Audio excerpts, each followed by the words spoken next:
Welcome to Urban Dharma, the podcast, where suffering is optional. Hi, this is Reverend Kusala coming to you from downtown Los Angeles, from the International Buddhist Meditation Center in the heart of Koreatown. What you're about to hear is Class 4, Part 1 of an extension class I taught at Loyola Marymount University titled Integrating Buddhist Practices into Everyday Life. This was a 4-week class that went from September 28th to October 19th, 2006. It's an overview of the Buddhist path, as well as an introduction to a Buddhist way of life.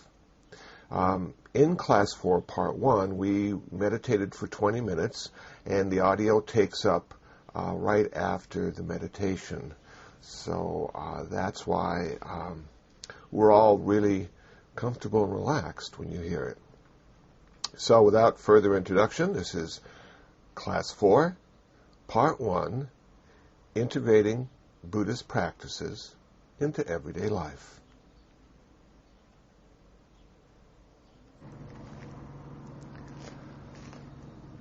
Well, if any of you were wondering what it's like to meditate at the meditation center where I live, this is exactly how it is.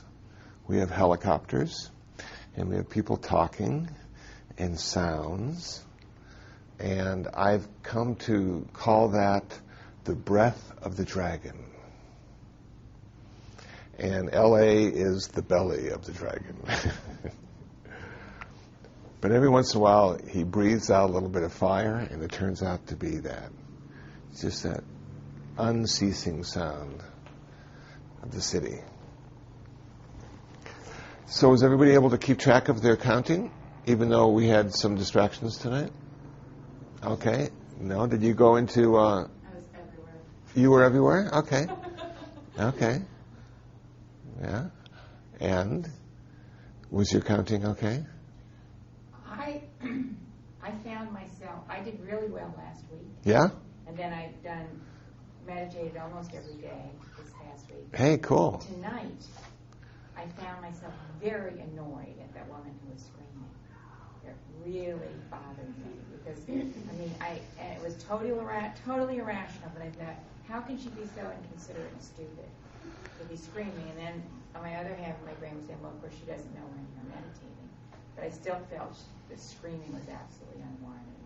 So that was hard because I started to get annoyed, but other than that. Okay. That was So maybe a minute or two. it wasn't the way it was supposed to be.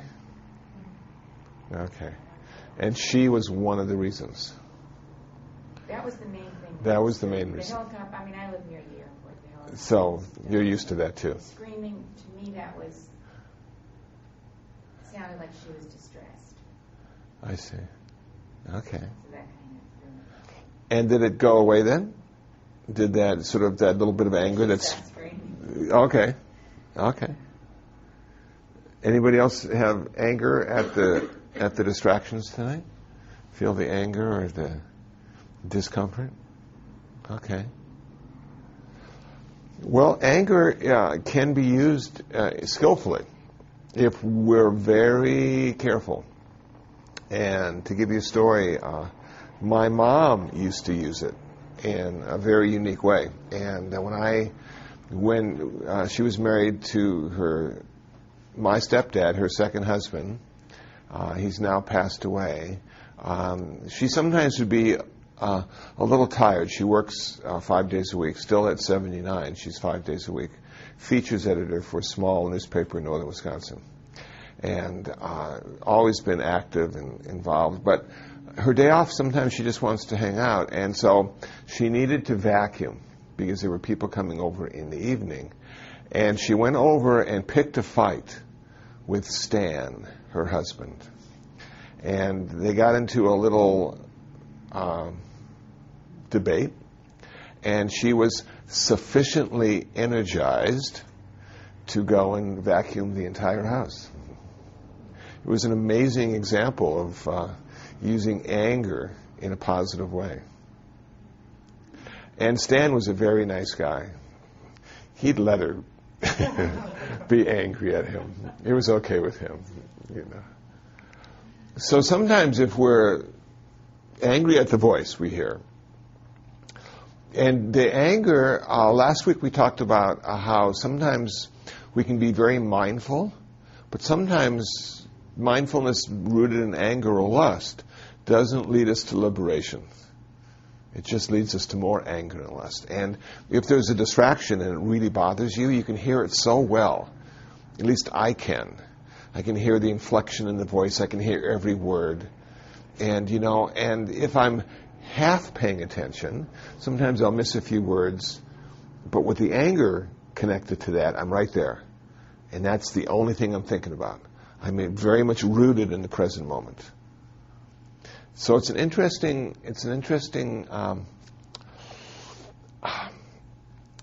dichotomy we find ourselves in.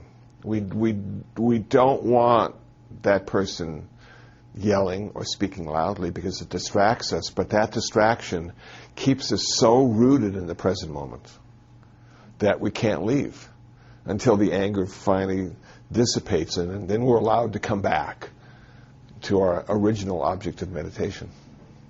Isn't that interesting? So we should go find her and thank her. I was going to say, so it's not totally counterproductive. Not at all.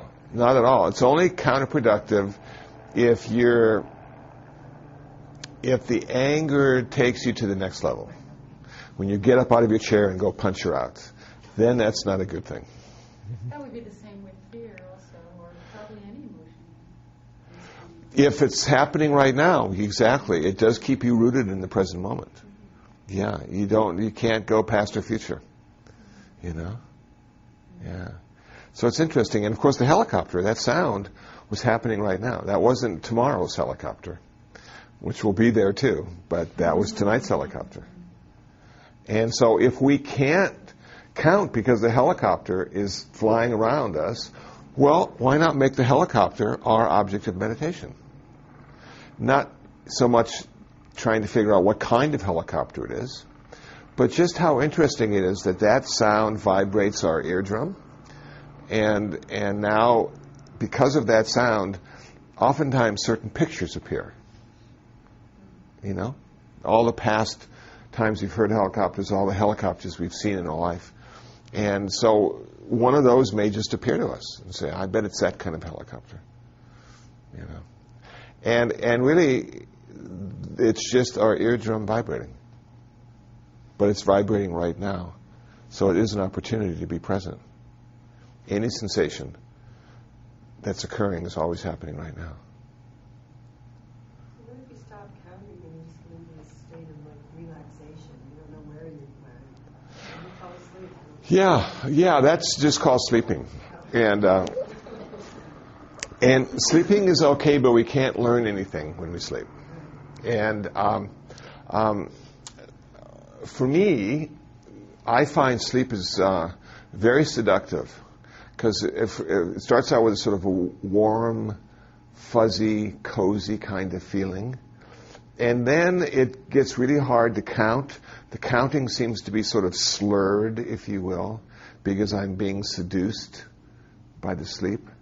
And then there's almost a few moments of between sleep and wakefulness that you're not quite sure which one is happening.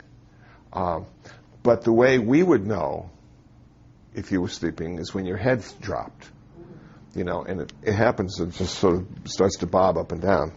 And so we can keep track of you, how well you're doing in your meditation practice. If there's a lot of head bobbing, we know you're sleeping.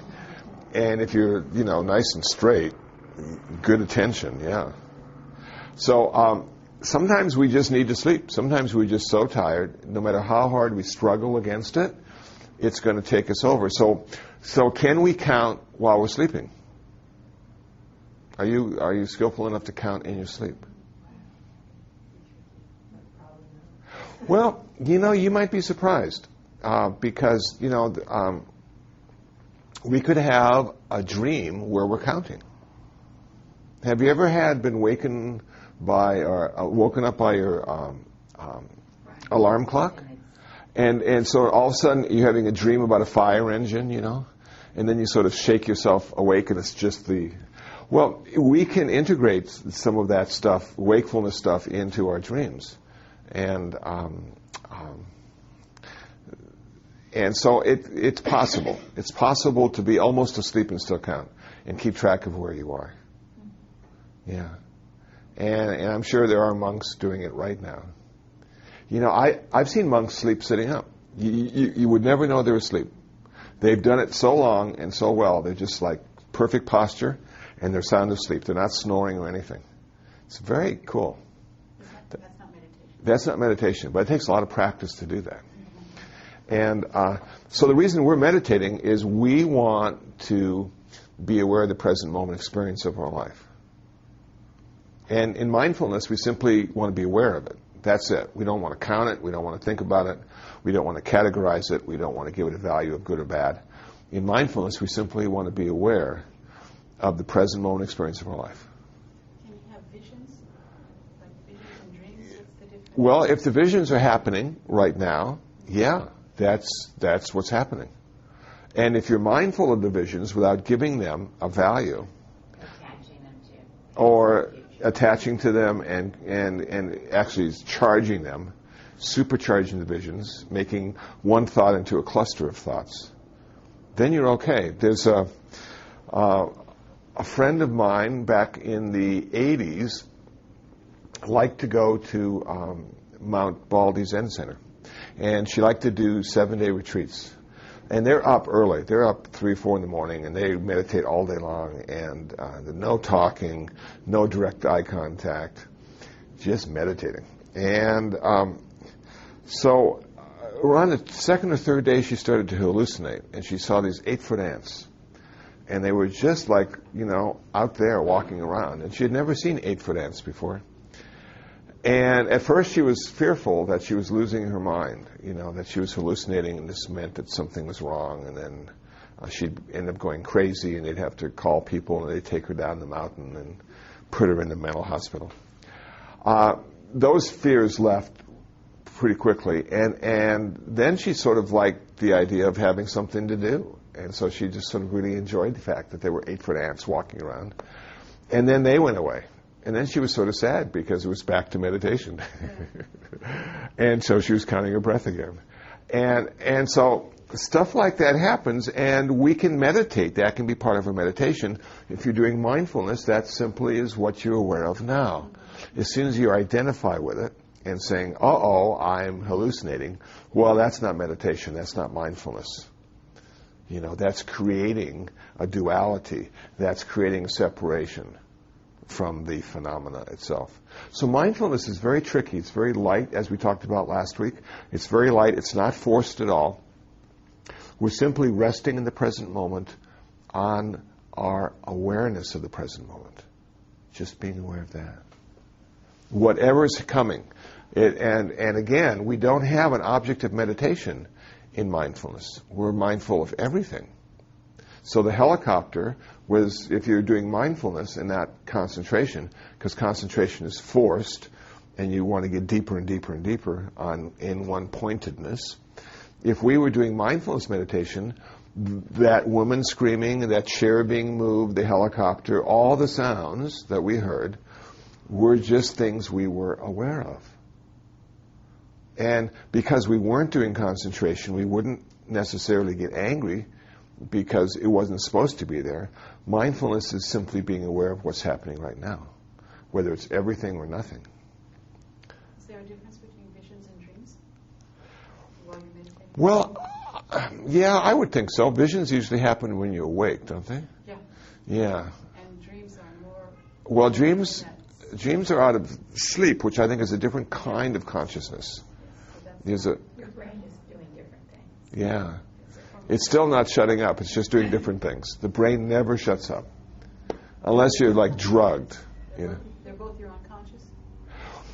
Well, I think perhaps my understanding of dreams, and I'm not an expert on it, is that it is a way that we perhaps categorize our daily experiences, make sense of certain things, resolve issues in our dreams so we don't have to do it in a wakeful life. And it really adds to our mental health, apparently, because people that don't dream or can't dream can go nuts. So dreaming seems to have a function, Mm-hmm. you know. Whereas her visions, which she saw when she was meditating. Well, the visions were caused, I would imagine, and this is just how I look at it. And the reason I look at it this way is because in the 80s, again, the meditation group that I was meditating with decided to rent Samadhi. Now, Samadhi at that point was located in Beverly Hills, and it was a sensory deprivation tank store. They had like 5 sensory deprivation tanks. And those are tanks that are, the water's heated to external body temperature. There's salt in there so you float, and soundproof and lightproof. And you just dip down into the tank and just... Okay, so we had like 10, 12 people, and what we did is we rented it all night. So when they closed, we showed up, and we stayed all night. We brought food, and the ones who weren't in the tank were meditating. So you would meditate, and then you go in the tank, and then you meditate, and you go in the tank, and you meditate and go in the tank. And what sometimes happens when the sensory stuff stops, you're not seeing anything, you're not hearing anything, you start creating it yourself. The mind just starts creating stuff. Because it doesn't work well if it doesn't have stuff to work with. And so some people really like hallucinated while they were in the tank. They were just like, like a drug trip. And William Hurt was in a movie. What was that called? I have it actually. Where he was sort of portraying John Lilly to a certain extent. And John Lilly is the man who did LSD and talked to dolphins. Okay? This is like 70s kind of, nostalgia. And so in this movie, what they had was a sensory deprivation tank. And he would take peyote, mescaline, and go into the tank and hallucinate and see God. Well, if you read Center of the Cyclone by John Lilly, what he did is he took acid, LSD, and went into a sensory deprivation tank. And he found his guides, his inner guides, and they went on journeys together in their mind. This is called Center of the Cyclone. I know, this was a different time, a different era. This is when people took drugs to explore. These were pioneers of consciousness. And now people take drugs and go to raves. So it's a little different. So it's a little different now. But the mind does tend to create stuff if it's not being stimulated. And I'm assuming because she was sitting there in meditation day after day that all of a sudden she started creating stuff. And the Japanese would call that makyo. Those would be the visions. Those would be the distractions from your practice. And the idea, when that stuff happens, when the 8-foot ant appears to you, the idea is to simply watch it and then wait for it to go away. Not get too attached to it, not get averse to it. Don't think you're going nuts. It's just the mind creating, like it always does. The mind created this room for us tonight. Yeah. I know we think we're in a room and we think we're looking at each other, but we're just, actually there's just color and form and firmness and softness, and our mind is creating all of this. It's just an amazing thing. Now, if you've never had that sort of detached experience of awareness, it's hard to just sort of listen to that sentence and go, what the hell is Kusala talking about? But when you get into meditation more and more, you start to see how the mind creates this world for us. And the Buddha at one point said, our entire universe exists in this fathom-long body. What he was saying was that the world does not exist out there. The world exists in here. Isn't that a little bit like Plato's cave? Yes, similar to that, yes. That's used as an example, Plato's cave, quite often. And that movie is called Altered States, William Hurt, if anybody is curious. It finally surfaced in my consciousness. It's still a pretty good movie. And at the end, love wins out. It has a good ending. So, as we meditate, and are mindful, what we're actually getting ourselves set up to do is watch our world be created. And what we start to see is that what's creating it is simply a process, conditions coming together. You know, a match and friction coming together creates a flame. And so it's no great mystery. You know, we don't need to find the first cause. We don't need to look outside ourselves to find creation. We can find creation inside ourselves, moment by moment. Now, that's not to say that there's no external forces at work. We don't go there, though. But there could be at work. But what we're seeing, moment to moment, is the way we create the world. And if we're in charge of creating our world, and we're having a bad day, whose fault is that? So we can learn to take responsibility for our good days and our bad days. What kind of mindset did we have in one of our good days? Were we feeling confident, kind, focused, rested? I know sometimes when I don't get enough rest and my schedule seems to be a little too tight, I sometimes get, unkind if people call me on the phone wanting to do surveys. You know, it's like spam. I'm thinking, you know, and I had a woman, I must admit that I was that way last night. A woman called up, wanted to do a survey. And I said, well, you know, why don't you just give me your personal phone number and I'll call you at home? And she, you know, and of course that line came from a Seinfeld episode, so it wasn't an original one. But it's just, you get to the point sometimes where, you know, you just don't have enough time, and that's when all the practice in the world just sort of like, you know, falls away. And you become very human and angry at the voices. Because actually, she was just a voice in my head, wasn't she? You know, I couldn't see her. I didn't know she really existed. There was just this voice in my head that made me a little angry. So my voice spoke out. And finally, the voice in my head went away once the phone was hung up. So it's a different way of looking at the world. So I reflected. I felt bad about that because in my line of work, I'm not supposed to be that way. There's a lot of pressure on me to be good all the time. And when I fail, I think to myself, oh, no, you know, gosh, I hope she doesn't know who I am. And that moment of reflection allows me to see how I could have been more skillful. It also allows me to see that maybe I should have taken a breath or two before I answered the phone. And then, you know, had that sort of nice sort of like just one moment of relaxation. But because I was doing a couple things and I had to vacuum and the students were coming for the class last night and the dog needed to be fed and I'm just like, I just picked it up. So if I had just taken that breath, hello. Or get caller. Get caller. Yeah. Or just let it ring and let the answering machine answer it for me. So these are the challenges I face, and I think most meditators do when they see the fact that we actually do create our world, you know. And if we're having a good day, people are really happy to be around us. They want to be around us. You can't get rid of them. And if you're having a bad day, nobody even wants to look at you. And you're thinking, at least I think to myself, well, gosh, then why am I having such a bad day today?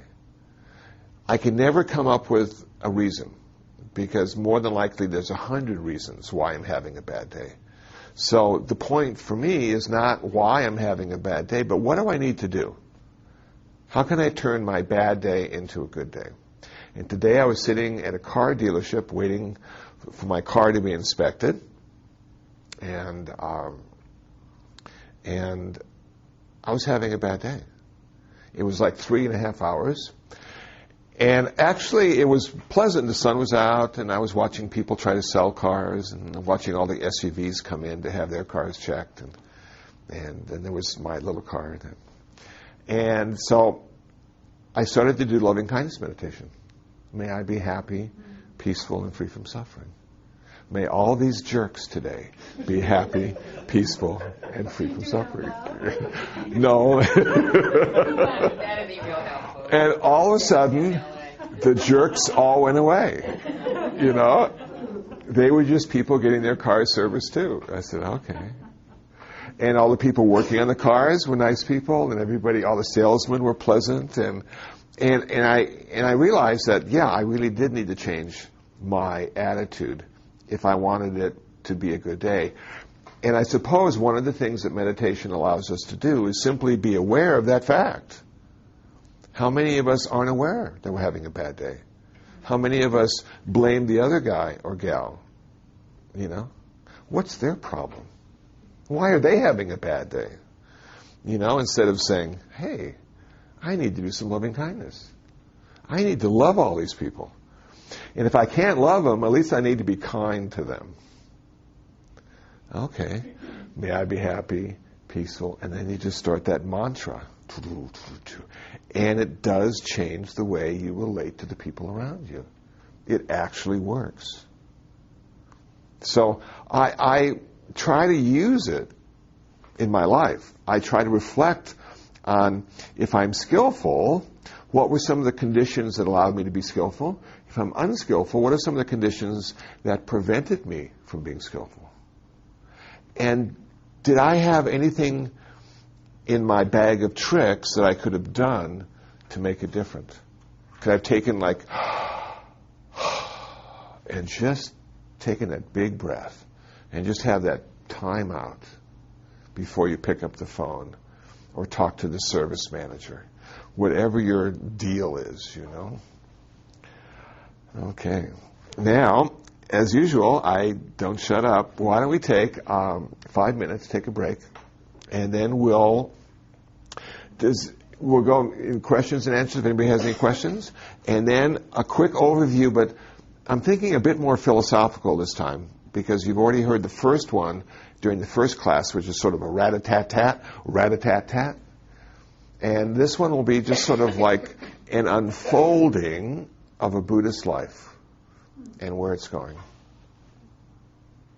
Okay, let's take a break.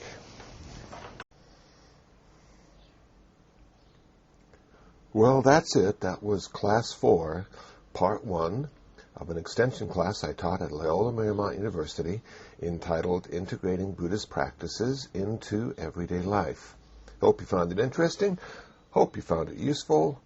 Part 2 of Class 4 will be posted really soon.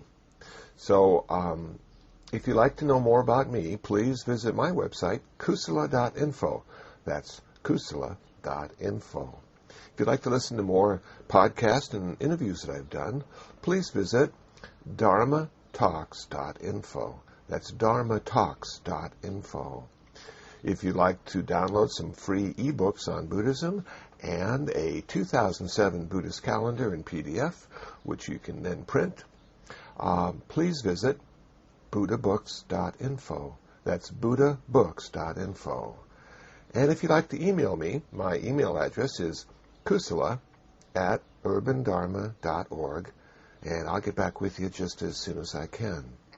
Well, until the next podcast, until the next time, be happy, be peaceful, and most of all, be free from suffering.